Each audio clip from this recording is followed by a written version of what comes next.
Shocking but not surprising testimony on Capitol Hill. It revealed the scope of the border crisis. What percentage of the people show up for the asylum hearing? We did an expedited pilot with family units this year. Out of those 7,000 cases, 90 received final orders of removal in absentia. 90% did not show up? Correct. Our next guest has a fix for the border crisis. You just saw him there. And will Dems come on board? We might have some news on that. South Carolina Senator Lindsey Graham, chairman of the Senate Judiciary Committee. So, Senator, I watched some of your Raw hearing yesterday around 10 o'clock. You believe that Dick Durbin might be looking to play ball on something you put together to solve the asylum problem at the border. Well, number one, why has it doubled from last year? Yep. Why do we have so many families? Why do we have so many people from Central America? If a small child is brought to the United States from Central America, we can't send that child back. You can from Mexico and Canada.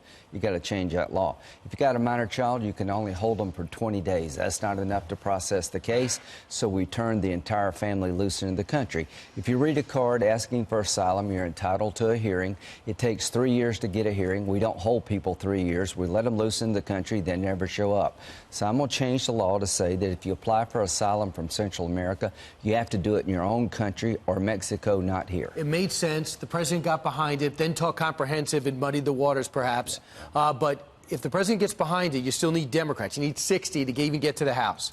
Do you have any Democrats? So Senator Durbin asked me not to mark my bill up, which just deals with asylum and the Flores decision. He says, I want to see if we can find a common ground here. What about money for Central America? I said, listen, I'm willing to help the people in Central America turn on economic development money after you turn off the flow. So are you talking substantively? Yes. Will Durbin bring anyone with him? I don't know. I know this, that if you don't change the asylum laws and you don't change the Flores decision, they'll keep coming forever. 2 tankers hit in the Gulf yesterday. It looks for sure, when you look at this footage and you listen to the Secretary of State, that Iran's behind it. We have to take action. General Jack Keno, I know you like and the president likes, said this last night. I suspect what they're doing right now is they're looking at the options available to them. Should we start escorting tankers through the Straits of Hormuz and the Gulf of Oman?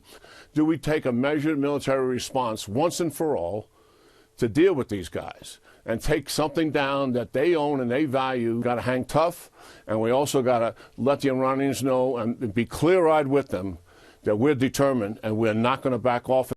Senator, you also agree we need to take action. This is 4 tankers hit. Well, so he laid out some options for the president. Escort tankers. I don't know how long you can do that, but why is this happening? We put the Ayatollah in a box. We got out of the Iran agreement. We put sanctions on Iran. We're breaking the economy of Iran. We're breaking their back economically, and they're fighting back, pushing back, trying to break our will. If I were the president, I would listen to General Keane. I would start with naval escorts.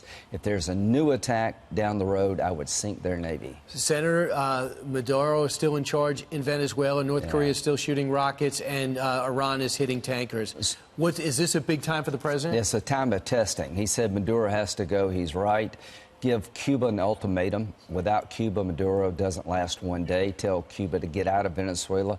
Do what Reagan did in Grenada. Put military force on the table. When it comes to rocket men, letters don't matter anymore to me. It's performance. I give a lot of credit to the president to get the North Koreans to slow down their program. I give him a lot of credit going after the Iran nuclear deal, getting out of it, standing up to Maduro. But we need points on the board. Start with your own backyard. Tell Cuba, if you're not out of Venezuela in a week and people are starving and dying in Venezuela because Maduro is such a thug, then we're making a mistake. Fix Venezuela and everybody else will know you're serious. We'll ask the president in 11 minutes, and we'll see where we're going. Happy birthday, Mr. President. You're doing a good job. He's 73 years old, act like he's 23. He sure does. Thanks so much. Keep working hard.